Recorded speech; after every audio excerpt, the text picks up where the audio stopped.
Hello, everyone. I'm Larry Ridley, and this is the NFL on EA Sports. As we head towards kickoff, two quarterbacks will be on the field today trying to push their team to victory. It's the Panthers going up against the Vikings. So with that, let's get up to the new U.S. Bank Stadium in Minneapolis. On the call, here are Brandon Guyton and Charles Davis. Okay, Larry, thank you. We are indeed at the beautiful state-of-the-art U.S. Bank Stadium in Minneapolis. Today, it's week 4, and we've got what should be a great one here between the Carolina Panthers and the Minnesota Vikings.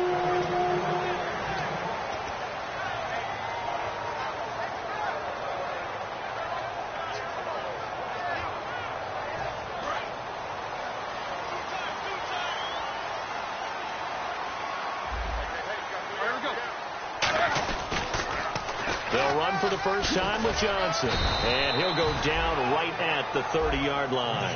5 yards is the tally on first down. That brings up 2nd and 5. The starters now on offense. And Stephon Diggs, our first chance to see him today. Brandon, remember we had this conversation about how highly recruited he was in high school.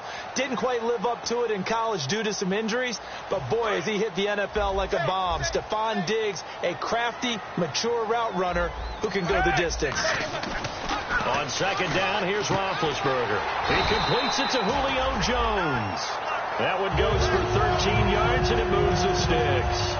An ex-teammate used to tell me all the time, I hate experienced quarterbacks because no matter what, you really can't hide what you're doing. And I think that right there, he knew right away where the blitz was coming from, where his primary guy was going to be, and he ended up going to a secondary target for a nice game. I was just going to ask you, that wasn't the primary target. He's so good at that, isn't he? I think he knew right away that he wasn't going to get to his primary guy. I think he read that as soon as he got to the line of scrimmage, knew where the pressure was going to come from, and said, I know how to beat that, and that's what he did. And the starting defense here for the Panthers. When I watch Khalil Mack play, I just see fury, passion, and incredible athleticism. This guy can flat out play. And the D-line pinching together must be expecting the run. Four down. Like 80. Like 5'9", like 5'9".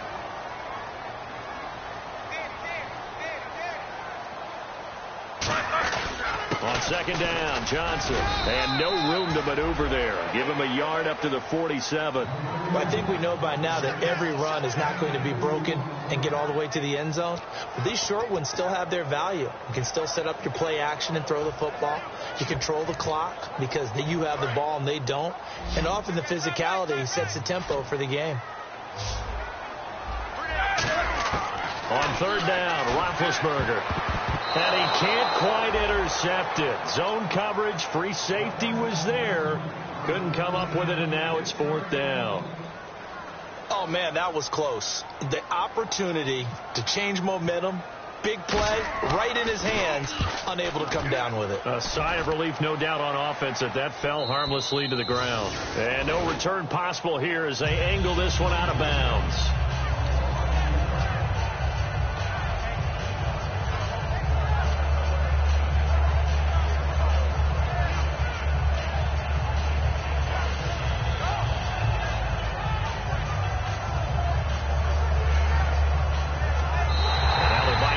Stop it here on defense with a timeout.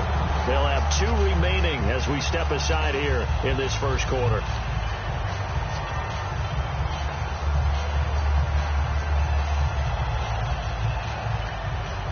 Very tough spot here for the offense to start.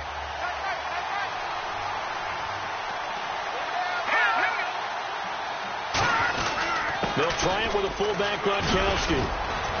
And he's able to get this across the 10 before being taken down. They give him 13 yards there on the play and a fresh set of downs. Well, that was definitely a surprise there. Handed to the big guy on first down. Heck, the first play of the drive. And when you see him get to the second level, as a former safety, I can just tell you, your eyes get really wide because you know you've got a lot to deal with at that point.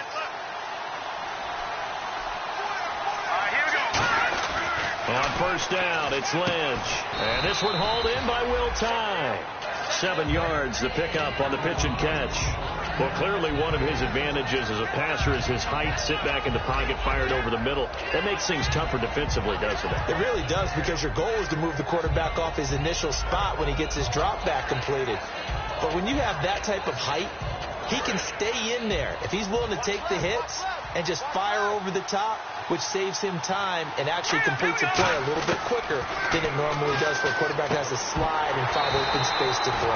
And incomplete there. A nice hit. Jars the ball free and brings up third down.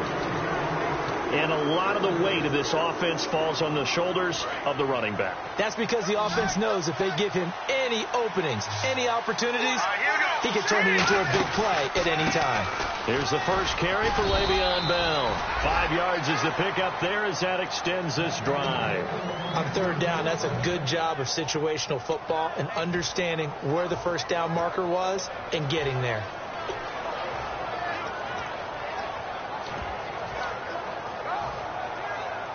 Offense comes to the line now, 1st and 10. And no press coverage here. They are backing off in the secondary. And he takes a shot on the release as this will be incomplete.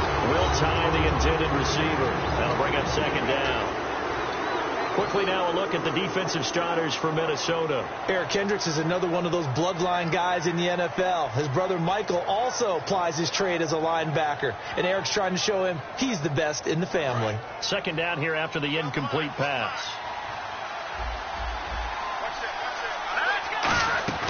Play action. It's Lynch. Hits his target, the tight end, Will tie. 6 yards is the pickup, and that'll lead to a third down. So much goes into a successful play, doesn't it? How about that play action there? Freezing the defense just enough to bring the tight end free downfield for the completion. And now it's a 3rd and 4 situation for the offense. Defense showing blitz. From the gun on 3rd down, it's Lynch. A hit as he throws there, incomplete. The intended receiver was Corey Brown. And 4th down coming up. Putting pressure on the guy throwing the football is always good, but when you can couple that with contact on him that leads to an incompletion, as we just saw there, that's winning football. This is taken around the 12. Ooh, with a juke. A good return there. Call it 13 yards. And possession will switch hands, 1st and 10. Now the Vikings offense works their way back onto the field. And last time out they had to punt the football away. Anything positive possibly to take from that? There always is when you're punting the football away. It doesn't sound like it because you're giving it up, but you've avoided a mistake. At least you didn't turn it over. You didn't turn it over, right? You're giving your defense a chance because you're punting the ball away, and they're set to go on the field as opposed to sudden change after a turnover, and wow, now you got to go out there and stop people. So, yeah, there's always something positive to be gained from it.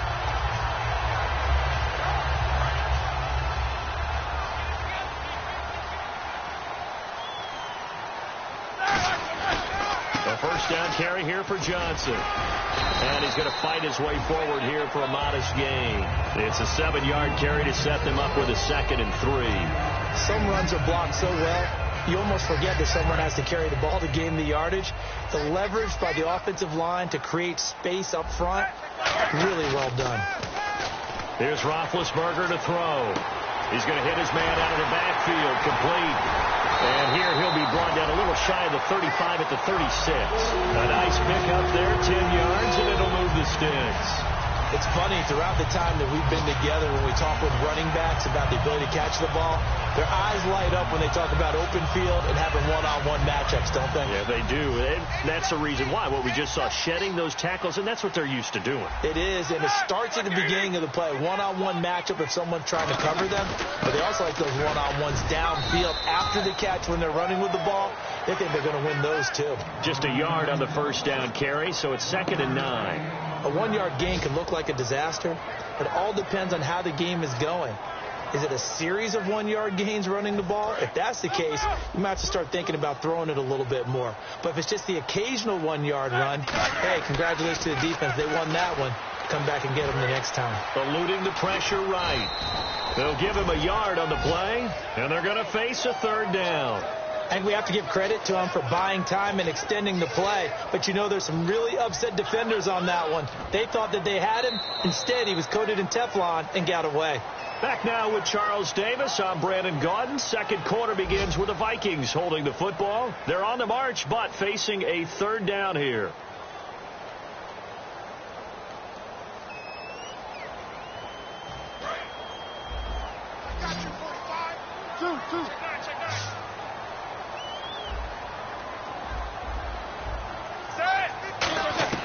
From the gun on 3rd down, it's Roethlisberger. Looking for his running back, and he's got him. And this time not quite to the 30. It'll be down at the 31-yard line. Now the Vikings will send out the special teams crew here for a field goal try. On the left hash, this from 48 yards. And this will split the uprights. It's right down the middle. And the Vikings have a 3-0 lead. And we were scoreless up until this point in the 2nd quarter. Now we finally have a little action. Let's see where this action takes us. First quarter, no points at all. Now we got our first score of the game. Well, does that signal that we're going to get more as we go along, or will it revert back to what we saw in the beginning of the game? Carolina getting set to take the field. And a tight game after punting last time. See if they can get something going on this drive. As they head to the field now, with the game this close, you've got to feel there's a sense of urgency for them then on offense right now. But they have to do it without letting panic creep in and affect their play. Call it no gain on the play, and it'll be second down. So nothing there. I don't know if that's all in the back, though. You got to look at blocking there, don't you? I would agree with that totally. At some point, they have to win at the point of attack. Instead, it was the defense getting it done again and holding them to no gain. So they're still at the original line of scrimmage here. Second down and 10. Lynch looking to throw on second. Throwing right, and that's complete. And they're going to get this one all the way out across the 45. He had time, was able to survey the field and find a soft spot in that zone coverage. And that's where it gets difficult for a defender, Brandon. You go to your spots on the field that you have to cover, and when the offense finds an area that you're not in, that's where they throw the football. And now a first down following that long gain.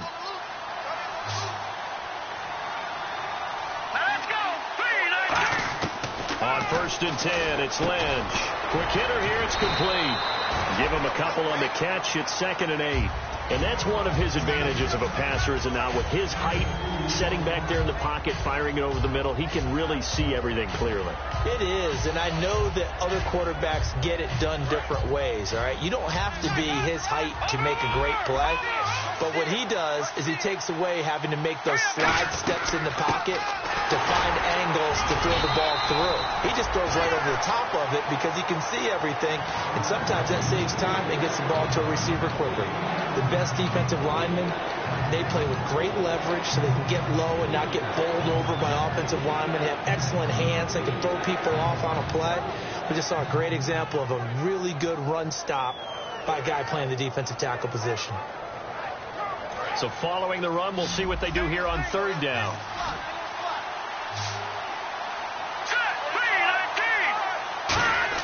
On 3rd down, Lynch. He's going to let this one go deep. And at the 7-yard line, the catch is made. And he will take it across for a Panthers touchdown. A big play there with touchdown number 8 on the year.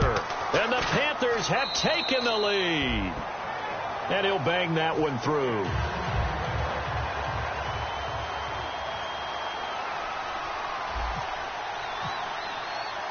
Gano now following the touchdown here to kick it away. This will be fielded on the back line of the end zone.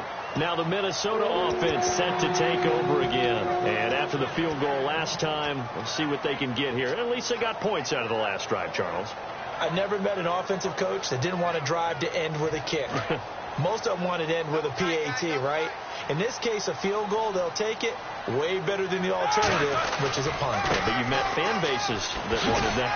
They weren't happy with that field goal. I haven't met a fan base yet that wants a drive to end with a kick, other than the extra point. That's it.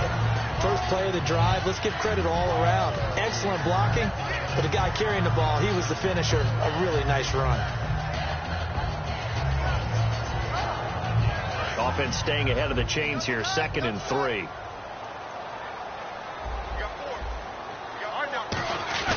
Off the play fake. Here's Roethlisberger.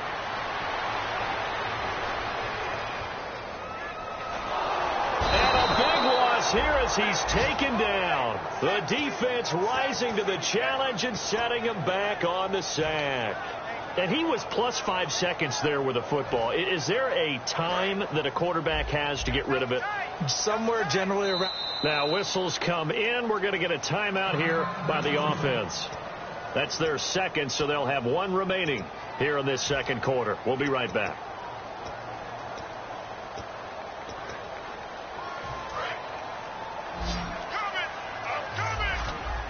And it looks like we've got a dime set here defensively. 6 DBs in the game.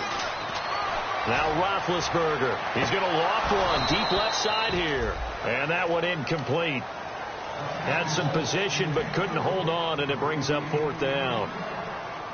And when all else fails as a defender, when you're not there in the coverage, your best friend is exactly what we saw there. A big play shot taken by the offense. Unfortunately, it ended in a big drop. Carolina getting set to take the field. And they were able to punch it in the end zone last time. They'll be looking to do that again here for the defense. Obviously, they'll be looking to stop them from punching it back in the end zone. It always is punch-counter-punch, isn't it? And which team has the advantage? Well, let's just go back. Last time on offense, they rolled downfield, got into a good rhythm. You can see a little more bounce in and out of the huddle. You can see the sideline really get into the game. So defensively, you're thinking to yourself, how do we take that away from them? How do we get the advantage back? Let's see what they come up with. I think pressure is always the first way to go. You love pressure. I love it. We'll see if they dial it up this drive. Now a first down carry by Bell. And he'll lose yardage here. Back at the 47. That's going to go as a loss of a yard, and it'll be second down. Brandon, that play ended so fast, it's almost as if the quarterback handed it to the runner, and the tackle was there right away for a loss of yardage. And time for us to take a break here in the booth. More from Minneapolis after this. Here we go. On second down, Lynch. And it's a short one here, complete to his tight end. And he takes this one down all the way near the 30. A good pickup there at 22. Now, coaches always harp on the quarterback reading the defense and getting it to the open man. That's good recognition there. And how about what he did after the catch? Yeah, hit your tight end, let him get some rack. Yeah, when he gets moving, not many guys want to come over and put a hit on him, do they?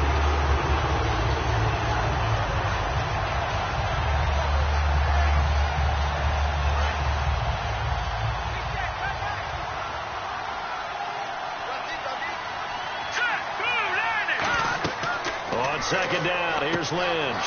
Out to the flat, that's complete to his running back. They'll lose a yard, and it brings up third.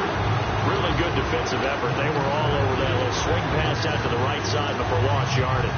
Terrific read, better execution, and done with a lot of enthusiasm, wasn't it? Absolutely. They saw it all the way, ran to the football, and caused a nice play for lost yardage.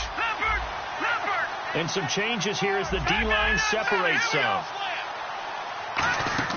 Now Paxton Lynch on third, and he's going to be wrapped up and driven down. The corner blitz pays off there as they sack him for a loss of 5. And a timeout here. Timeout taken, whistles blown. Timeout taken by the receiving team. And with halftime on the horizon, they'll be out of timeouts from here forward. He gets this one away, and boy, it's another boomer. And a great job on special teams to down it, as this will be marked out inside the 5-yard line. And now out comes Minnesota. And what do you think goes on here in this situation? If you got the football, you're trailing, you're back in your own territory with just a little time. Do you try something? You're thinking about jump-starting your team, right? You just mentioned it. They're down. They're trying to get back into the game. But you got to figure, if something goes wrong, you may have put yourself in a spot where you may not be able to come back in the second half. Managing risk, this is a big decision here. And that run there does nothing but juice up the guys who are moving the football. I mean, if you're an offensive lineman, people running it, actually the guy calling plays, you're almost jumping up and down in jubilation, aren't you? Yeah, now you've got options on second down. And big-time options. You might want to think about play action and try and get something cheap right here over the top. It's a loss of 4. Now third down. So we've reached intermission here in a low-scoring game. 7-3 is our score. As we'll send you down to Orlando, where Larry Ridley has our EA Sports halftime report. Larry?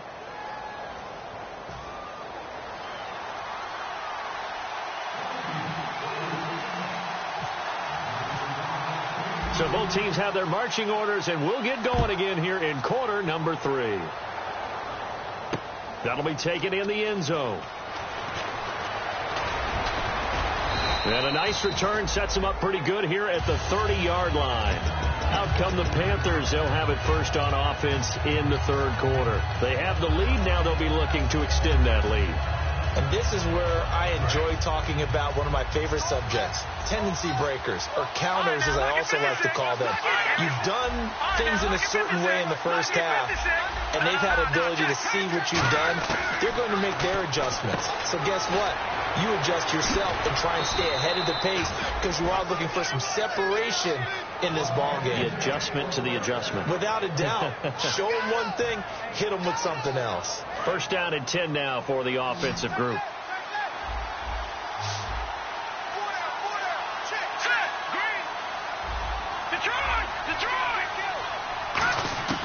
Throwing here, Lynch on first down. Hits his target, the tight end, Will Tye. The completion good for 3, and it's second down. Well, the strategy was evident there. Get it to your tight end and make it a one-on-one play with a cornerback. Who's usually going to win that one? The tight end, but not there. Not in this situation. How about the corner defeating that logic and making a really nice tackle? Now Lynch to throw. He was looking to hit his running back, Le'Veon Bell, that time. And that takes us from second to third down. Well, pretty good coverage there, and both of these defenses, they've had good coverage throughout this one. No doubt about it, and in today's NFL, where we're used to a bit more scoring, this feels almost like a well-pitched game in baseball on both sides where the tension continues to build. Who's going to make the big play? And the Vikings with an extra defender in the secondary on third. Playing coverage here. Once again, it's Lynch. And he comes back with one complete. And he'll get it out to midfield. Looks like they'll spot it right at midfield at the 50. So much about offense is what you call hidden yardage. You know, you throw the ball to someone, they catch it, and then they can make a big play. You know, they create a play, run after catch. They did a really nice job there of limiting that and keeping him from a first down. Yeah, stopped him in his tracks. And this is going to hit the goal line and continue on into the end zone for a touchback. It's the Vikings' turn on offense. We get ready for their first possession of the second half. They were able to get the stop defensively. Now a chance to turn that into points on the offensive end. Can you imagine what the grease board looks like at the half? Because no, tell me. That's exactly what they printed up. Stop them on defense, get the ball back for our offense, and go downfield and score some points. Now, the last part remains to be seen, but they got the first part done very well. Do people use grease boards, or you mean the magic marker board? Yeah, those two. It's a gain of 11 yards that time, and it produces a new set of downs. Well, so much for him being bottled up throughout the day. Finally finds a way to break through and get a really nice gain. The defense had felt great about what they had going. Now they've got to turn their attention to getting it back in that direction. Can they bottle him up again? Because I'd say after that run, confidence is pretty high for him. Credit him with a 1-yard gain there to make it 2nd and 9. Tough day, tough sledding right there, and it's been that way the entire game. Not a whole lot of room to ramble for him. Yeah, you're right. It's been that way all afternoon. Didn't get a whole lot better there. Now Roethlisberger to throw on 2nd down. Steps away to his left. Looking left side. He's got it. Complete. Give him 11 yards that time and a new set of downs. On any given pass play, you never know exactly where your exit points are going to be. On this play, he was flushed to his left, still on the run, able to accurately throw the football for a nice first down. And the offense lining up 1st and 10. They come out here in the eye. Now a first carry for their fullback. And he'll get this up past the 45 to the 47. Give him 5 on the carry there, and it'll be 2nd down. And there's the pickup you want on first down. All offenses say, you get me 4 on first down, we'll take it. How about if you get 5? They'll really be happy. So we've got a 2nd and 5.